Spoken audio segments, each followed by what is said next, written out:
गोदान सरकार दानो हागोन आरो बे गोदान सरकारासो बिटिसिखौ खुंनो हागोन। आं दा राजखान्थिनि गोजानाव दं। गतिके जिहेतु इलेक्सन जाफिनसिगोन दा बयबो सोरबाया देरहादोंमोनब्लाबो सोरबाया इएम जादोंब्लाबो सोरबाया सिट जादोंब्लाबो बिटिसिनि जिथु सम माने 5 बोसोराव जिहेतु जोंनि संबिजिदा जोंनि पार्लियामेन्टआनो जा एसेम्ब्लियानो जा एबा बिटिसि खुंथायानो मानगोना रायजो राजा आरो लोगो नोंथांमोननि थाखाय आं मोनसे गोदान भिडिअ लानानै फैदों आरो दिनैनि गुबै टपिकआनो जाहैबाय जोंहा आसाम आयेन आफादनि बुंथिगिरि जोंहा मानव गेदेर बिस्वजित दैमारी सारा दिनै रोखा जोंनो खेंफोरथि होदों जे फैबाय थानाय बिटिआर बिटिसि इलेक्सनाव जोंहा मानव गेदेर बिस्वजित दैमारी सारा केम्पिंबो खालामनो मोनला लोगोसे इलेक्शनबो गेलेनो मोनला होननानै जोंहा मानव गेदेर बिस्वजित दैमारी सारा रोखा फोरमायथिदों। नाथाय मानि थाखाय बिथाङा इलेक्शन गेलेनो मोनला आरो मानि थाखाय इलेक्शन केम्पिं खालामनो मोनला आरो बिजेपि दोलोआव जोंनि बर' हारिनि सासेल'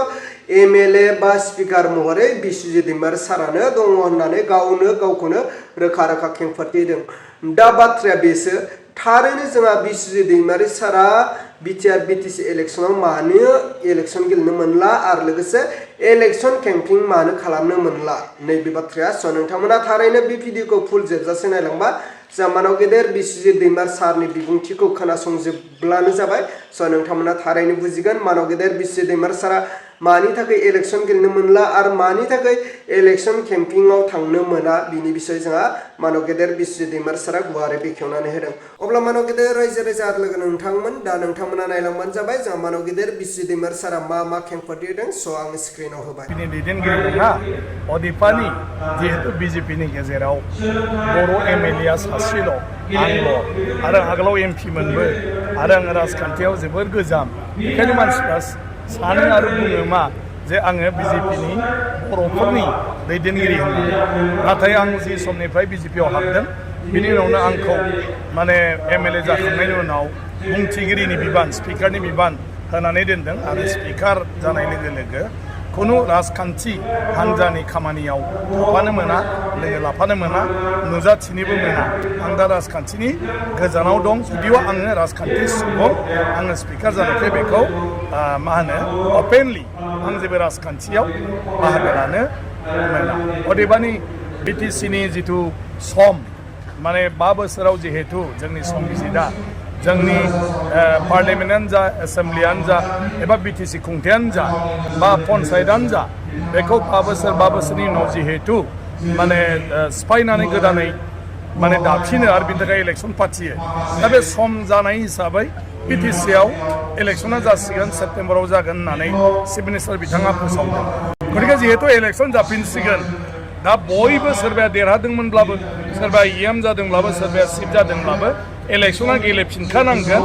आरो बे इलेक्शनाव देरहाबोखांनायनि उनावसो गोदान सरकार दानो हागोन आरो बे गोदान सरकारासो बिटिसिखौ खुंनो हागोन। ओंखायनो थाखानाय एमसिएलएफोर आरो थांनाय बाराव जेननाय एमसिएलएफोर आरो गोदानै गेलेनो नागिरनाय एमसिएलएफोर बयबो गावबागाव साखाफारा जाबाय खारन बियो मोनसे सिजोनावनो हालेवाबा खोथिया फोआब्ला गायाब्ला फिथाइखौ बबेनिफ्राय मोनगोन। ओंखायनो दा बयबो बिटिसिआव साखाफारा गासै राजखान्थि हान्जायानो नंगौ बिजेपिआबो जिहेतु राजखान्थि हान्जा आरो बिजेपिनि आफादगिरियाबो बुंबाय थादों रायजोनि आफादगिरि दिलीप सायखिया बिथाङा जे बिटिसिनि इलेक्शनाव बिजेपिआबो माने बाहागो लागोन आरो बिनि थाखायनो गासै बिजेपिनि मावथिफ्राबो दा साखाफारा जानांगौ बिदि होननानै बिजेपिआबो दा गासिबो सावरायगासिनो दं आरो गावबागाव जायगायाव मावथिफ्रा गावबागाव खामानि मावलायगासिनो दं। बेयो मोनसे नेचारेल बियो सोलिबाय थानाय मोनसे प्रक्रिया बियो आरो जिहेतु जोंनि हादोरनि नियमानो बेनो राजनिति नङाब्ला हादोरनि खुंगिरि रावबो जानो हाया आरो बेखायनो राजखान्थिनि गेजेरजोंसो गासिबो जायैखाय बिसायख'थियानो जोंनि गणतान्त्रिक सुबुंखान्थियाव बयनिख्रुइबो देरसिन प्रक्रिया जेखौ बयबो रायजोआनो बेवहाय जड़ित जायो बेवहाय माने बयबो इनभल्भ जायो खारन नों एमसिएलए गेलेयाब्लाबो एमएलए गेलेयाब्लाबो नोङो सानै हय सासे बिजाथिखौ देरहाहोनायनि थाखाय थांखि लानांगौ जायो जे मोजां मोनसे सरकार मोनथों मोजां सासे दैदेनगिरि मोनथों आरो रायजोनि थाखाय जाहाथे मोजां बिखान्थि लानानै मोजां माखासे स्किमफोर जाथों आरो बेखौ जाहाथे जों बयबो मोननो हाथों बे मोनसे थांखिजों खोब मोजाङै सानै हयै बयबो नोगोरारिफ्रानो भट होयो ओंखायनो BTCनि इलेक्सनाबो जिहेतु साफ्रोम नोगोरारियानो बेवहाय थांखि लागोन भट होग्रा जानानैब्लाबो आरो गावनि केन्डिडेटखौ देरहाजानो लुगैगोन ओंखायनो केम्पेन बयबो जेरावबो सोरनिबा सोमोन्दै रायलायलायनाय बयखौबो माने केम्पेन खालामदों कनभिन्स खालामनो नाजालायनाय बे सोलिगोन बे सोलिगासिनो दं गासै पार्टियावनो आं सानो फोसावनायनि उनाव गासिबो पिक्सारा नुसारगोन जे सोर सोर राजखान्थि हान्जाया BTCनि रायजो राजानि थाखाय माबायदि हाबाफारि लानानै नेक्स्ट सरकाराव मावनो सानो बिथांमोनहा गावबा गावनि मेनिफेस्ट'जों बेखौ फराया बेवहाय जिहेतु आं दा स्पिकार हिसाबै आंनि टार्मा माने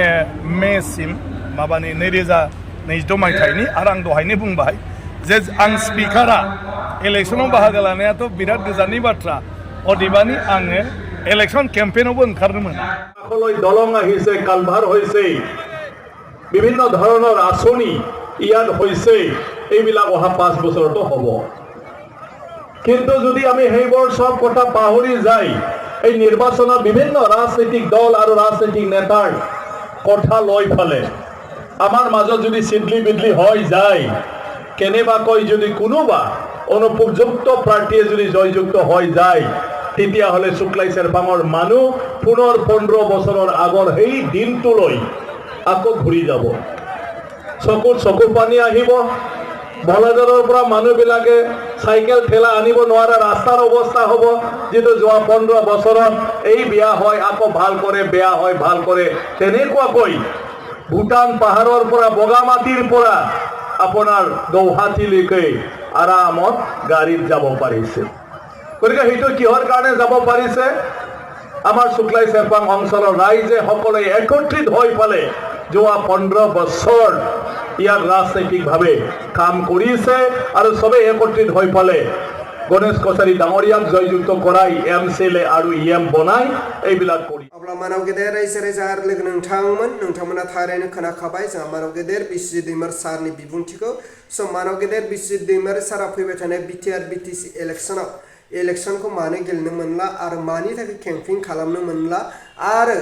जोंहा बिस्वजित दैमारी सारनि जे इलेक्सन फैबाय थानाय गावनि केन्डिडेट बा गावनि इलेक्सना माब्ला 2026 नि मा दानाव बिनि बिसयबो नोंथांमोना अब्ला मानव गेदेर रायजो राजा आरो लोगो नोंथांमोन फारसेथिं जोंहा मानव गेदेर बिस्वजित दैमारी सारा बै समाव